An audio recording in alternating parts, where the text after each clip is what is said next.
இந்த வீடியோவை உங்களுக்கு வழங்குவோர் மாலை முரசு செய்திகள் தொலைக்காட்சியின் படிப்போம் ஜெயிப்போம் உயர்கல்வியை தேர்ந்தெடுப்பதில் உள்ள சந்தேகங்களை தீர்க்கும் நிகழ்ச்சி தினமும் மாலை 5 மணிக்கு.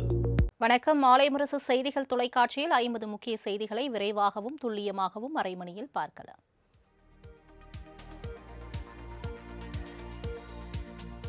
இரண்டாயிரத்து 24 நாடாளுமன்ற தேர்தலில் அதிமுகவுடன் கூட்டணி வைக்க விரும்பியதாகவும் அன்புமணியும் சௌமியாவும் பாஜகவுடன் கூட்டணி வேண்டும் என தனது காலை பிடித்து கதறியதாக ராமதாஸ் பரபரப்பு தகவலை வெளியிட்டுள்ளார்.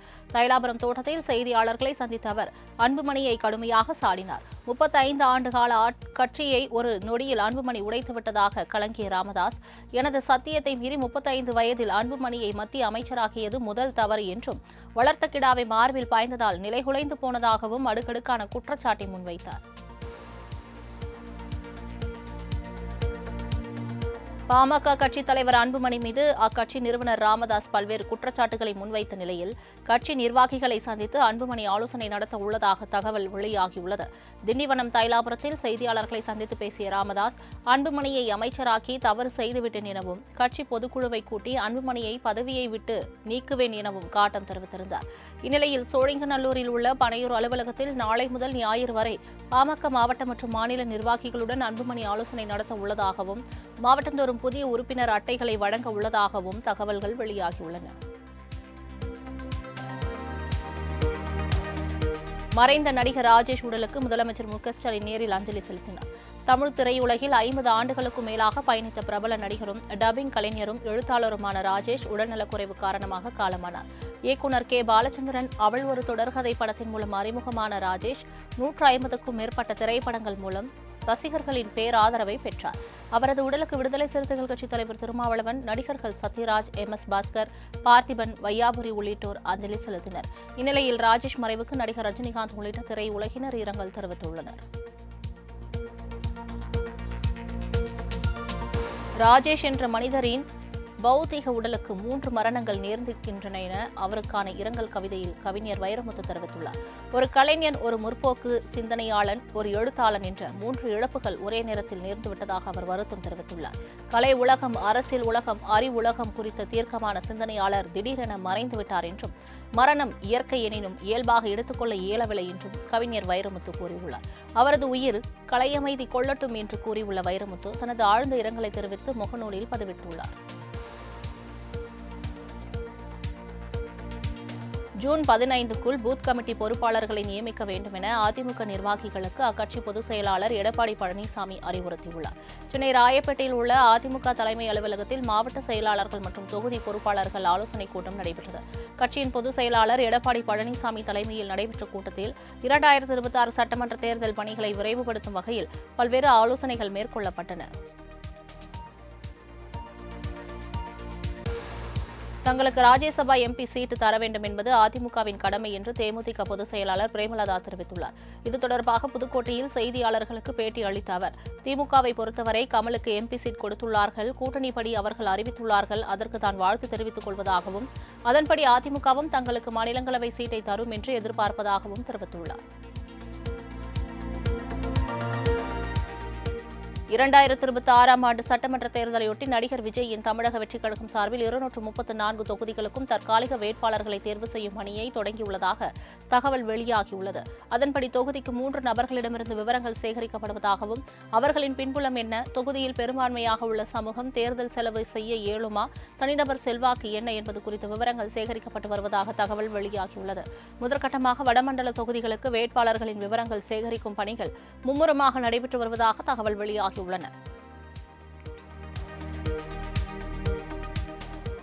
நகை கடன் தொடர்பாக ரிசர்வ் வங்கி கொண்டு வரும் கட்டுப்பாடுகள் மாநில கூட்டுறவு வங்கிகளுக்கு பொருந்தாது என அமைச்சர் பெரியகருப்பன் தெரிவித்துள்ளார். சென்னை தலைமைச் செயலகத்தில் கூட்டுறவுத்துறை அதிகாரிகளுடனான ஆய்வுக் கூட்டத்திற்கு பிறகு அமைச்சர் பெரியகருப்பன் செய்தியாளர்களை சந்தித்தார். அப்போது பேசிய அவர், இந்த ஆண்டு பயிர்க்கடன் வழங்க 17,000 கோடி ஒதுக்கீடு செய்யப்பட்டு பயனாளர்களுக்கு வழங்க நடவடிக்கைகள் மேற்கொள்ளப்பட்டு வருவதாக தெரிவித்தார். மேலும் தொடக்க வேளாண்மை கடன் வங்கிகள் ரிசர்வ் வங்கியின் கட்டுப்பாட்டின் கீழ் வராது என்பதால் நகை கடனுக்கான புதிய விதிமுறைகள் கூட்டுறவு வங்கிகளுக்கு பொருந்தாது எனவும் தெரிவித்தார். தமிழக அரசு நடத்தியதுதான் உண்மையிலேயே முருக பக்தர்கள் மாநாடு என்றும், பாஜக நடத்துவது சங்கிகள் மாநாடு என்றும் அமைச்சர் சேகர் பாபு தெரிவித்துள்ளார். சென்னை வியாசர்பாடி சத்தியமூர்த்தி நகரில் தீ விபத்தினால் பாதிக்கப்பட்டு மக்களுக்கு உதவிகள் வழங்கிய அவர் செய்தியாளர்களை சந்தித்து பேசினார். அப்போது முதலமைச்சர் 24 மணி நேரமும் மக்கள் பணியில் ஈடுபட்டுக் கொண்டிருக்கிறார் என்றும் விஜய் ஏசி அறையில் உட்கார்ந்து விமர்சனம் செய்கிறார் என்றும் கூறினார். அண்ணா பல்கலைக்கழக விவகாரத்தில் எடப்பாடி பழனிசாமி பச்சை பொய் சொல்வதால் தான் அவரை பச்சை பொய் பழனிசாமி என அழைப்பதாகவும் தெரிவித்தார். பாஜகவின் அடிமையாக அதிமுக மாறிவிட்டதாக எம்பி மாணிக்கம் தாக்கூர் தெரிவித்துள்ளார். மதுரை மாவட்டம் கள்ளிக்குடியில் நடைபெற்ற உழவரை தேடி வேளாண்மை திட்டத்தின் காணொலி காட்சியில் கலந்து கொண்ட பின் செய்தியாளர்களுக்கு பேட்டியளித்த அவர் சீட் விவகாரத்தில் அமித்ஷா சொல்வதையே பழனிசாமி நிறைவேற்றுவார் என்றார். நகைக்கடன் விவகாரத்தில் மத்திய அரசின் இந்த நடவடிக்கைக்கு எடப்பாடி பழனிசாமியும் ஒரு காரணம் என குற்றம் சாட்டினார். மொழியை பற்றி அரசியல்வாதிகளோ நடிகர்களோ பேசக்கூடாது, அறிஞர்கள்தான் பேச வேண்டும் எனவும் மாணிக்கம் தாக்கூர் கூறினார். பொதுப்பணித்துறை சார்பில் முட்டுக்காட்டில் 525 கோடி மதிப்பீட்டில் உலகத்தரம் வாய்ந்த கலைஞர் பன்னாட்டு மாநாடு மையத்திற்கு முதல்வர் மு.க. ஸ்டாலின் அடிக்கல் நாட்டினார். சென்னை தலைமைச் செயலகத்திலிருந்து காணொலி மூலம் உழவரை தேடி வேளாண்மை உழவர் நலத்துறை திட்டத்தினையும் அவர் தொடங்கி வைத்தார். பின்னர் 10, 11 மற்றும் 12ஆம் வகுப்பு பொதுத் தேர்வுகளில் அதிக மதிப்பெண் பெற்ற முகாம் வாழ் இலங்கை தமிழர்கள் 9 மாணவ மாணவியர்களுக்கு தலா 50,000 ரூபாய் பரிசுத் தொகை மற்றும் பாராட்டு சான்றிதழ்களையும் முதலமைச்சர் வழங்கினார். பொதுப்பணித்துறை சார்பில் பல்வேறு பகுதிகளில் கட்டி முடிக்கப்பட்ட வகுப்பறை கட்டிடங்களையும் முதலமைச்சர் திறந்து வைத்தார். கீழடி ஆய்வு அறிக்கையை வெளியிடுவதில் இந்திய தொல்பொருள் ஆய்வு நிறுவனம் அக்கறை காட்டவில்லை என்பது ஒரு கற்பனை கதை என்று இந்திய தொல்பொருள் ஆய்வுத்துறை தெரிவித்துள்ளது. கீழடி அகழ்வாய்வு குறித்த அறிக்கையில் திருத்தம் கேட்பது வழக்கமான நடைமுறைதான் என்றும் அகழாய்வு செய்த இடங்களின் அறிக்கைகளை மத்திய தொல்லியல்துறை தொடர்ந்து வெளியிட்டு வருவதாகவும் மத்திய அரசு தெரிவித்துள்ளது. மேலும் அறிக்கைகளுக்கு முறையான ஆய்வு, திருத்தம், சான்று, வாசிப்பு, வடிவமைப்பு தேவை என்றும் கீழடி அறிக்கையை வெளியிட ஆர்வம் காட்டவில்லை என கூறுவது ஏசிஐயை மோசமாக சித்தரிக்கும் நோக்கம் என்றும் மத்திய அரசு விளக்கமளித்துள்ளது.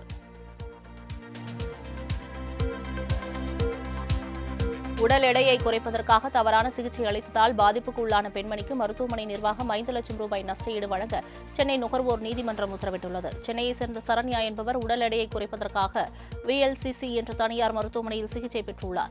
முறையற்ற சிகிச்சையால் சரண்யாவுக்கு உடல் உபாதை ஏற்பட்ட நிலையில் நுகர்வோர் நீதிமன்றத்தில் புகார் மனு அளித்தார்.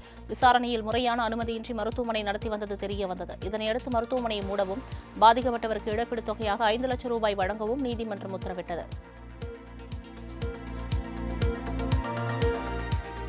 தமிழ் மாநில காங்கிரஸ் கட்சியின் மனுவிற்கு பதிலளிக்க தேர்தல் ஆணையத்திற்கு சென்னை உயர்நீதிமன்றம் உத்தரவிட்டுள்ளது. தாமதமாக அறிக்கை தாக்கல் செய்ததால் 2 நிதி ஆண்டுகளுக்கு வருமான வரி விலக்கு வழங்க மறுத்த வருமான வரித்துறை முறையே 66,76,000 ரூபாய், 1,07,000 ரூபாயும் செலுத்த தமிழ் மாநில காங்கிரஸ் கட்சிக்கு நோட்டீஸ் அனுப்பியது. இதை எதிர்த்து தாக்கல் செய்யப்பட்ட வழக்கை விசாரித்த உயர்நீதிமன்றம் தாமாக மனுவுக்கு தேர்தல் ஆணையம் பதிலளிக்கும்படி உத்தரவிட்டு விசாரணையை ஜூன் 18ஆம் தேதிக்கு தள்ளி வைத்தது.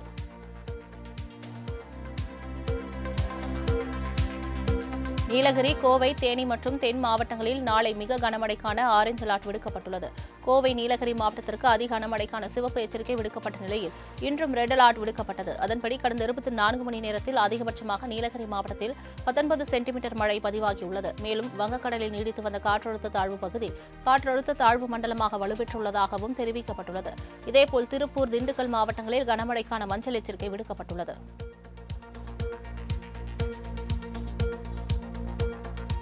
தொடர் கனமழை காரணமாக நீலகிரி மாவட்டத்தில் உள்ள சுற்றுலா தலங்கள் அனைத்தும் மூடப்படுவதாக மாவட்ட நிர்வாகம் அறிவித்துள்ளது. நீலகிரி மாவட்டத்தில் கடந்த 5 நாட்களாகவே பலத்த காற்றுடன் கூடிய தொடர் மழை பெய்து வருகிறது. இந்நிலையில் சுற்றுலா பயணிகளின் பாதுகாப்பு கருதி இன்றும் மற்றும் நாளையும் உதகை அரசு தாவரவியல் பூங்கா, ரோஜா பூங்கா, படகு இல்லம், தொட்டபெட்டா மலை சிகரம், பைக்காரா படகு இல்லம் உள்ளிட்ட 15 சுற்றுலா தலங்கள் மூடப்படுவதாக மாவட்ட நிர்வாகம் அறிவித்துள்ளது. ஊட்டி கல்லட்டி மலைப்பாதையில் 30வது கொண்டை ஊசி வளைவில் ராட்சத மரம் விழுந்ததால் போக்குவரத்து பாதிக்கப்பட்டது. நீலகிரி மாவட்டத்தில் கடந்த 5 நாட்களாக பலத்த காற்றுடன் கூடிய தொடர்ந்து மழை பெய்து வருகிறது. இந்நிலையில் உதகையிலிருந்து மசினகுடி செல்லும் கல்லட்டி மலைப்பாதையில் 30வது கொண்டை ஊசி வளைவு பகுதியில் ராட்சத மரம் ஒன்று சாலையின் குறுக்கே வேரோடு சாய்ந்தது. இதனால் சுமார் 2 மணி நேரமாக போக்குவரத்து பாதிக்கப்பட்ட நிலையில் வாகனங்கள் வரிசை கட்டி நின்றன. தகவல் அறிந்து வந்த வனத்துறையினர் மற்றும் தீயணைப்புத் துறையினர் மரத்தை வெட்டி அகற்றும் பணியில் ஈடுபட்டனர். உதகையில் கனமழையால் சேதமடைந்த வீடுகளுக்கு இழப்பீடு வழங்க வேண்டும் என பாதிக்கப்பட்ட மக்கள் கோரிக்கை விடுத்துள்ளனர். நீலகிரி மாவட்டம் உதகையில் பெய்து வரும் கனமழையால் குருத்துகுளி பசுவக்கள் கிராமத்தில் 5 வீடுகள், தடுப்பு சுவர் மற்றும் நடைபாதை உள்ளிட்டவை முற்றிலுமாக சேதமடைந்தன. இதில் 3 வீடுகளுக்கு மட்டுமே நிவாரணம் வழங்கப்பட்டுள்ளதாகவும் மீதமுள்ள 2 வீடுகளுக்கு நிவாரணத் தொகை வழங்கவில்லை என்றும் குற்றம் சாட்டியுள்ள கிராம மக்கள் மாவட்ட நிர்வாகம் ஆய்வு மேற்கொண்டு உரிய நிவாரணத் தொகை வழங்க வேண்டும் என கோரிக்கை விடுத்துள்ளனர்.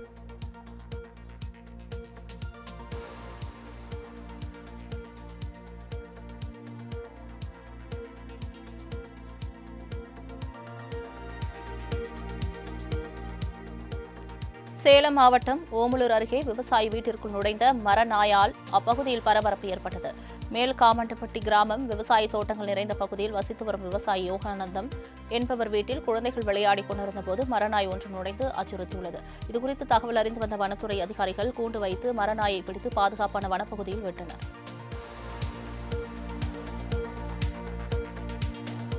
உதகையில் தொடர்ந்து பெய்து வரும் கனமழையின் காரணமாக பீன்ஸ் விலை குறைந்ததால் விவசாயிகள் கவலையடைந்துள்ளனர். நீலகிரி மாவட்டத்தில் தற்போது கனமழை பெய்து வரும் நிலையில் மலைத்தோட்ட காய்கறிகள் மழைநீரில் அழுகி வருவதால் விவசாயிகள் விரைவாக அறுவடை செய்து மேட்டுப்பாளையம் மற்றும் உதகை சந்தைக்கு கொண்டு வருகின்றனர். இதனால் காய்கறிகளின் வரத்து அதிகரித்துள்ளதால் அதன் விலை குறைந்துள்ளது. அந்த வகையில் கடந்த வாரங்களில் கிலோ 120 ரூபாய் வரை விற்பனையான பீன்ஸ் தற்போது 80 ரூபாய்க்கு விற்பனையாவதால் விவசாயிகள் கவலையடைந்துள்ளனர். உடுமலையில் உழவர் சந்தை உள்ள பிரதான சாலையில் மழைநீர் வடிகால் அமைத்து தர வேண்டும் என பொதுமக்கள் கோரிக்கை விடுத்துள்ளனர். திருப்பூர் மாவட்டம் உடுமலையில் உழவர் சந்தை அமைந்துள்ள கபூர்கான் வீதியில் நாள்தோறும் நூற்றுக்கணக்கான மக்கள் நடமாடி வருகின்றனர். இந்த சாலையில் மழைநீர் வடிகால் இல்லாததால் உழவர் சந்தையின் நுழைவு பகுதிக்கு 2 புறங்களிலும் மழைநீர் சாலையின் பாதி அளவுக்கு தேங்கி நிற்கிறது. இதனால் அவதிக்குள்ளான பொதுமக்கள் தண்ணீரை அகற்றுவதற்கு நடவடிக்கை எடுப்பதுடன் நிரந்தர வடிகால் வசதி அமைப்பை ஏற்படுத்தி தர வேண்டும் என மாவட்ட நிர்வாகத்திற்கு கோரிக்கை விடுத்துள்ளனர்.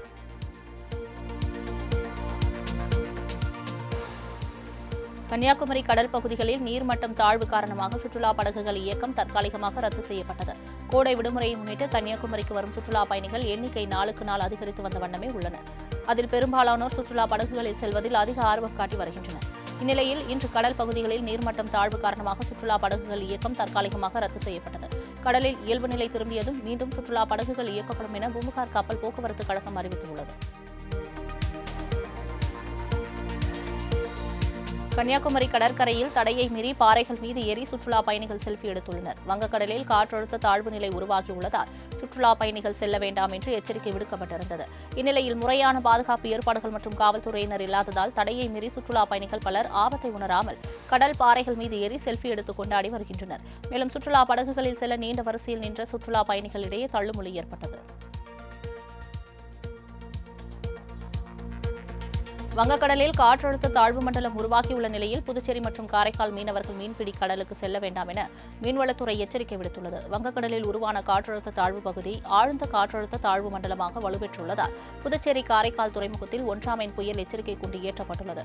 இதனால் சூறாவளி காற்று வீசக்கூடும் என்பதால் புதுச்சேரி மற்றும் காரைக்காலை சேர்ந்த மீனவர்கள் அடுத்த 2 தினங்களுக்கு கடலுக்கு செல்ல வேண்டாம் என எச்சரிக்கை விடுக்கப்பட்டுள்ளது.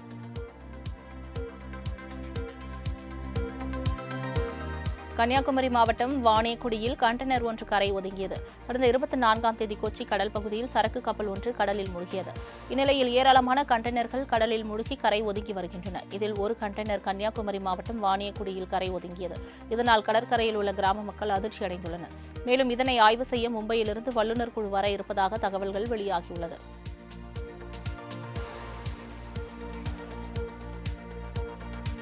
மேற்கு வங்கத்தின் வளர்ச்சியே இந்தியாவின் அடித்தளம் என பிரதமர் மோடி தெரிவித்துள்ளார். மேற்கு வங்கத்தில் திட்டங்களை தொடங்கி வைத்த பின் வீடியோ கான்பரன்ஸ் மூலம் சிக்கிம் மாநிலம் உருவாக்கப்பட்ட 50ஆம் ஆண்டு விழா நிகழ்ச்சியில் பிரதமர் மோடி கலந்து கொண்டார். அப்போது பேசிய அவர் அண்மையில் நடத்தப்பட்ட வடகிழக்கு மாநில முதலீட்டாளர்கள் மாநாட்டில் சிக்கிம் உட்பட வடகிழக்கு மாநிலங்களில் கோடிக்கணக்கான ரூபாய் முதலீடு செய்ய இருப்பதாக கூறினார். இதன் மூலம் இளைஞர்களுக்கு மிகப்பெரிய வேலைவாய்ப்பு கிடைக்கும் என தெரிவித்த அவர் வடகிழக்கு மாநிலங்கள் முன்னேற வேண்டும் என்றார். திரிணாமுல் காங்கிரஸ் குறித்த பிரதமர் மோடியின் அவதூறு கருத்து கேட்க துரதிருஷ்டவசமானது என மேற்குவங்க முதலமைச்சர் மம்தா பானர்ஜி தெரிவித்துள்ளார். மேற்குவங்கத்தில் நலத்திட்டங்களை தொடங்கி வைத்து பேசிய பிரதமர் மோடி முர்ஷிதாபாத் மற்றும் மல்டாவில் நடந்த வன்முறைகள் திரிணாமுல் காங்கிரஸ் ஆட்சியின் இரக்கமற்ற தன்மைக்கு ஒரு எடுத்துக்காட்டு எனவும் குண்டர்கள் சமாதானம் என்ற பெயரில் விடுவிக்கப்பட்டதாகவும் குற்றம் சாட்டியிருந்தார். இந்நிலையில் இதுகுறித்து பேசிய மம்தா பானர்ஜி, நாட்டின் எதிர்க்கட்சிகள் தேசிய நலனை பாதுகாக்க பல்வேறு நடவடிக்கைகளை எடுத்து வரும் நிலையில் பிரதமர் மோடி தலைமையிலான அரசு ஆபரேஷன் சிந்தூர் போல ஆபரேஷன் பெங்கால் செய்வதற்கான நேரம் இதுதானா எனவும் கேள்வி எழுப்பியுள்ளார்.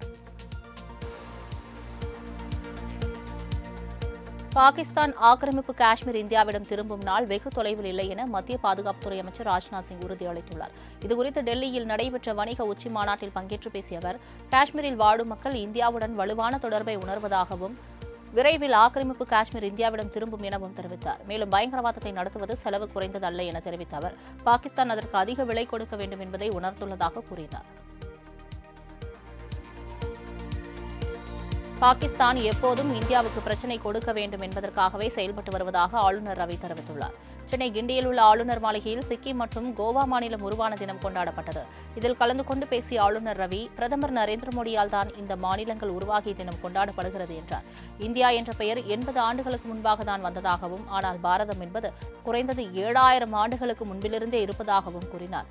ஆபரேஷன் சிந்தூர் மிகப்பெரிய ஒரு வெற்றியை அடைந்திருக்கிறது என்றும், அதற்கு இந்திய ராணுவத்திற்கு நன்றி தெரிவித்துக் கொள்வதாகவும் ஆளுநர் ரவி தெரிவித்தார்.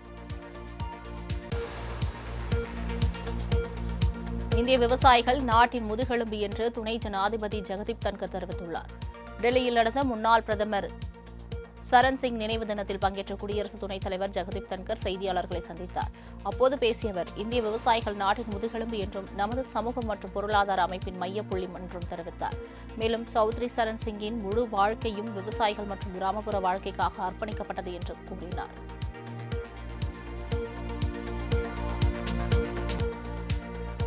கமலஹாசனின் வார்த்தையை பூதாகரமாக்கும் சிலர் கர்நாடகாவில் முக்கிய பிரச்சினைகளின் போதெல்லாம் எங்கே சென்றார்கள் என கன்னட நடிகர் சிவராஜ்குமார் காட்டமான கேள்வி எழுப்பியுள்ளார். தக்லைஃப் பட நிகழ்ச்சியில் தமிழ் மொழியிலிருந்து பிறந்ததான் கன்னடம் என கமலஹாசன் பேசியதற்கு கர்நாடகாவில் உள்ள அரசியல் கட்சிகள் மற்றும் கன்னட அமைப்புகள் கடும் கண்டனம் தெரிவித்தன. இந்நிலையில் கமலுக்கு ஆதரவாக பேசிய சிவராஜ்குமார், கன்னட மொழிக்கு ஆதரவாக இன்றைக்கு போராட்டத்தில் ஈடுபடும் சிலர் இதே கன்னட சினிமாவுக்கு என்ன செய்தீர்கள் என அடுக்கடுக்காக கேள்வி எழுப்பினார்.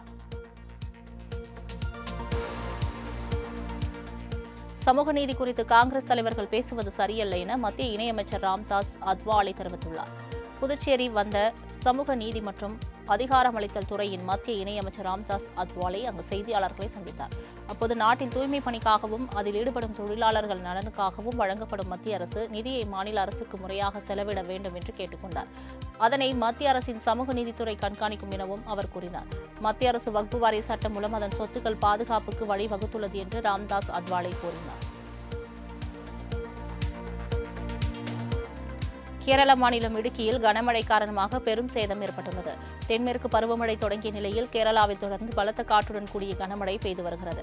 இந்நிலையில் இடுக்கி மாவட்டத்தில் பெய்த கனமழையை நிலச்சரிவு, மண்சரிவு மற்றும் பிற சேதங்கள் பதிவாகியுள்ளன. மேலும் ஏராளமான மரங்கள் வேரோடு சாய்ந்த நிலையில் வீடுகள் சேதமடைந்துள்ளதால் அப்பகுதி மக்கள் அவதிக்குள்ளாகி வருகின்றனர்.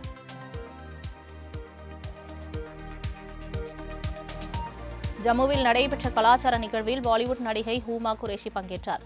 சுஷேத் நகரில் உள்ள ஆக்ட்ரோய் எல்லைப் பகுதியில் சுற்றுலாத்துறை சார்பில் கலாச்சார மாலை என்ற நிகழ்ச்சி ஏற்பாடு செய்யப்பட்டது. இதில் பிரபல பாலிவுட் நடிகை ஹூமா குரேஷி சிறப்பு விருந்தினராக பங்கேற்றார். பின்னர் ஆபரேஷன் சிந்தூரில் முன்னணியில் இருந்த ஆயுதப்படைகளுடன் எல்லை தாண்டிய ஷெல் தாக்குதலால் பாதிக்கப்பட்ட குடும்பங்களுடனும் உரையாடினார்.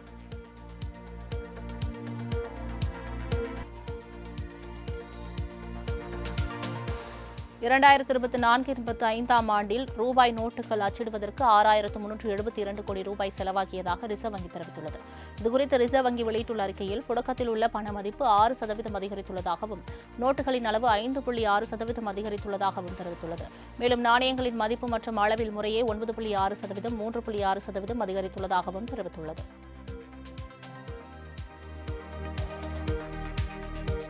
தமிழகத்தில் உள்ள 12 தூய்மையான நகராட்சிகளில் ஒட்டன்சத்திரம் நகராட்சி இடம்பெற்றுள்ளதாக உணவுத்துறை அமைச்சர் சக்கரபாணி தெரிவித்துள்ளார். திண்டுக்கல் மாவட்டம் ஒட்டன்சத்திரம் பேருந்து நிலையம் எதிரில் புதிய காய்கனி மார்க்கெட், வணிக வளாகம் மற்றும் குழந்தை வேளப்பர் கோவிலை சுற்றி அமைக்கப்பட்ட கிரிவல பாதையை முதலமைச்சர் காணொலி காட்சி மூலம் திறந்து வைத்தார். இதில் பங்கேற்று பேசிய அமைச்சர் சக்கரபாணி இதனை தெரிவித்தார்.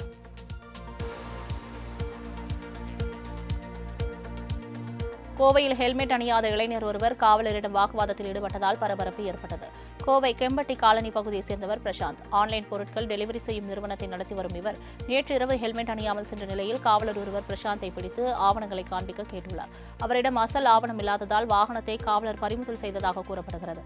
இதனால் வாக்குவாதத்தில் ஈடுபட்ட பிரசாந்தின் செல்போனை தேங்கி கிடந்த மழைநீரில் காவலர் தட்டிவிட்டதாக கூறப்படுகிறது.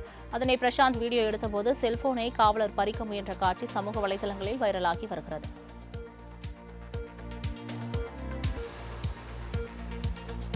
கரூர் மாவட்டம் குளித்தலை அருகே காலாவதியான உரிமத்துடன் செயல்பட்டு வரும் கல்குவாரி உரிமையாளர்களுக்கு போலீசாரும் அதிகாரிகளும் ஆதரவாக செயல்படுவதாக புகார் எழுந்துள்ளது. காப்பரமத்தி பகுதியில் செயல்பட்டு வரும் தனியார் கல்குவாரியிலிருந்து அனுமதிக்கப்பட்ட அளவை விட அதிகமாக எம்சாண்ட் ஏற்றிக்கொண்டு 2 லாரிகள் திருச்சி நோக்கி சென்றுள்ளன. இந்த லாரிகளை தமிழ்நாடு மணல் உரிமையாளர்கள் சங்கத்தினர் சிறைபிடித்து காவல் நிலையத்தில் ஒப்படைத்தனர். இது தொடர்பாக காவல்துறையினர் உரிய நடவடிக்கை எடுக்காததால் ஆவேசமடைந்த லாரி உரிமையாளர்கள் காவல் நிலையத்தை முற்றுகையிட்டு வாக்குவாதத்தில் ஈடுபட்டனர். நாமக்கல் மாவட்டம் பள்ளிப்பாளையத்தில் புதிதாக கட்டப்பட்ட பாலம் எந்த பாதிப்பும் இல்லாமல் உறுதியுடன் தான் உள்ளது என மாவட்ட ஆட்சியர் தெரிவித்துள்ளார். நாமக்கல் மாவட்டம் பள்ளிப்பாளையத்தில் சுமார் 424 கோடி ரூபாய் மதிப்பீட்டில் புதிதாக மேம்பாலம் அமைக்கப்பட்டுள்ளது. இந்நிலையில் பாலம் தரமற்ற முறையில் கட்டப்பட்டுள்ளதாக பொதுமக்கள் மற்றும் சமூக ஆர்வலர்கள் மத்தியில் புகார் எழுந்தது. இதனையடுத்து மாவட்ட ஆட்சியர் துறை சார்ந்த அதிகாரியுடன் நேரில் ஆய்வு மேற்கொண்டார். அப்போது செய்தியாளர்களிடம் பேசிய அவர் புதிதாக கட்டப்பட்ட பாலம் எந்த பாதிப்பும் இல்லாமல் உறுதியுடன் தான் உள்ளது என்றும் ஏதேனும் பிரச்சனை ஏற்பட்டால் அது உடனடியாக சரி செய்யப்படும் என்றும் தெரிவித்தார்.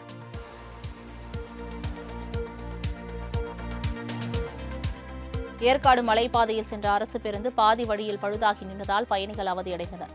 சேலம் மாவட்டம் ஏற்காட்டில் 48வது கோடை விழா மற்றும் மலர் கண்காட்சி நடைபெற்று வருவதையொட்டி தமிழக அரசு போக்குவரத்து கழகம் சார்பில் ஏற்காட்டிற்கு 34 சிறப்பு பேருந்துகள் இயக்கப்பட்டு வருகிறது.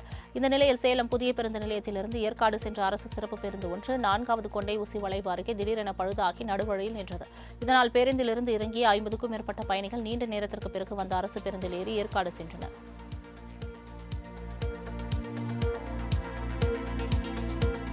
நகை கடன் பெறுவதற்கு நிபந்தனைகள் விதிக்கப்பட்டதை எதிர்த்து திண்டுக்கல்லில் காங்கிரஸ் கட்சி சார்பில் ஆர்ப்பாட்டம் நடைபெற்றது. திண்டுக்கல் மாநகராட்சி அலுவலகம் அருகே உள்ள ஸ்டேட் வங்கி முன் நடைபெற்ற ஆர்ப்பாட்டத்தில் 100க்கும் மேற்பட்டோர் கலந்து கொண்டு மத்திய அரசுக்கு எதிராக கண்டன முழக்கங்களை எழுப்பினர். வங்கிகளில் மக்களை பாதிக்கும் திட்டத்தை உடனடியாக ரத்து செய்ய வேண்டும் எனவும் வலியுறுத்தினர்.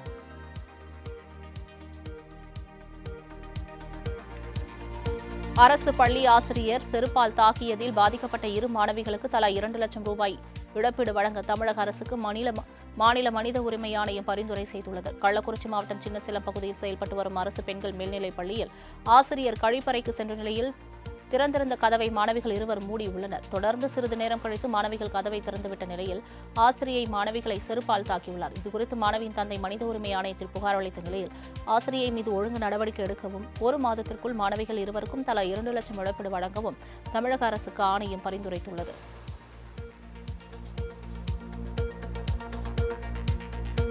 தூத்துக்குடியில் வீட்டின் அறை கதவை பூட்டிக் கொண்டு வெளியே வர முடியாமல் தவித்த 3 வயது குழந்தையை தீயணைப்புத் துறையினர் பத்திரமாக மீட்டனர். தூத்துக்குடி KVK நகர் பகுதி மேற்பகுதியில் ஆயுதப்படை காவலரான பீர் குடும்பத்தினர் வசித்து வருகின்றனர். இந்நிலையில் இவரது 3 வயது குழந்தையான அபுபக்கர் வீட்டில் இருந்த கதவை விளையாட்டுத்தனமாக உள்புறம் பூட்டியுள்ளனர். இதனால் குழந்தை வெளியே வர முடியாமல் தவித்த நிலையில் தகவல் அறிந்து விரைந்த தீயணைப்புத் துறையினர் குழந்தையை பத்திரமாக மீட்டனர்.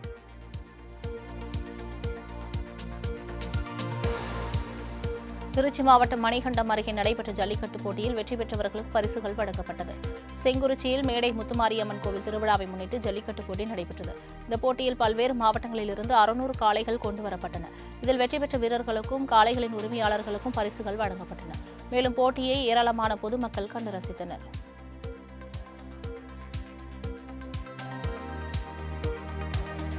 இலங்கையில் 2 சக்கர வாகன உதிரி பாகங்கள் விற்பனை செய்யும் கடையில் மர்ம நபர்கள் துப்பாக்கிச்சூடு நடத்தியதில் ஒருவர் காயமடைந்தார். இலங்கை களுத்துறை மாவட்டம் பாணந்துறை வேகட பிரதேசத்தில் செயல்பட்டு வரும் 2 சக்கர வாகன உதிரி பாகங்கள் விற்பனை செய்யும் கடைக்கு மர்ம நபர்கள் 2 பேர் பைக்கில் வந்துள்ளனர். அவர்கள் திடீரென பணியாளர் மீது துப்பாக்கிச்சூடு நடத்திவிட்டு அங்கிருந்து தப்பியோடியுள்ளனர். இதில் படுகாயமடைந்த பணியாளர் மருத்துவமனையில் அனுமதிக்கப்பட்டார்.